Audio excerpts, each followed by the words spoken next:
Fabio Aguiar kap ajándéklabdát. Kegyetlenül kihasználva, ezt ki is kell használni ezen a szinten. Köszönjük szépen ezt a paszt. A hosszabbítás második felvonásában a portugál-brazil Fabio Aguiar a szezon talán legpimaszabb gólját rúgta, és megint vezetett az Eto'o. Az első mérkőzést pontosan azért bukták el, mert jogosulatlanul szerepelt náluk egy kap is. Birozsádi mellett hozzá Fabio, Birozsádit elkésett egy...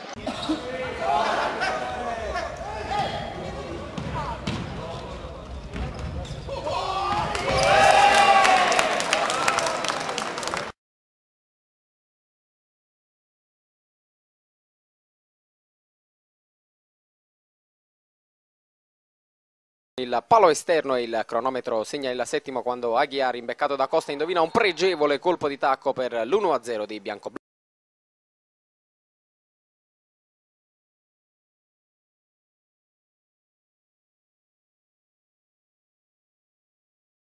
Entrambe le squadre, ma c'è solo il tempo per registrare la doppietta di Aguiar al 17esimo.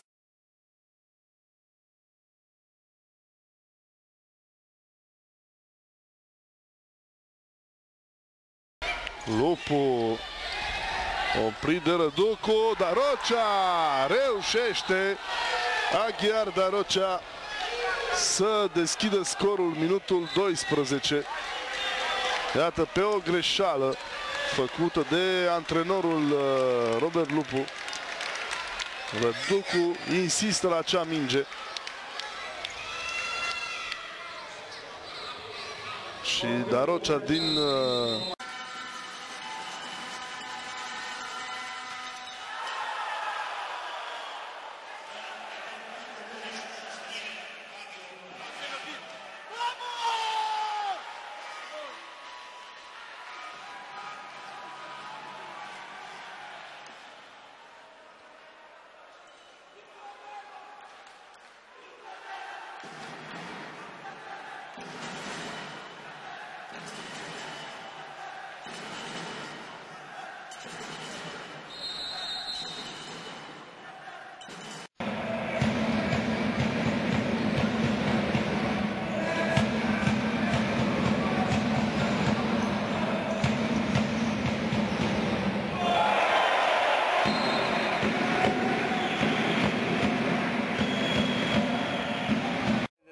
από τους διεκδικητές. Λάθος εδώ όμως που γίνεται και είναι το 2-0. Από τον Φάμπιο Αγουιάρ. Φάμπιο Αγουιάρ. Ο Βραζιλιάνος με πορτογαλικό διαβατήριο στέλνει καρδία στην κάμερα.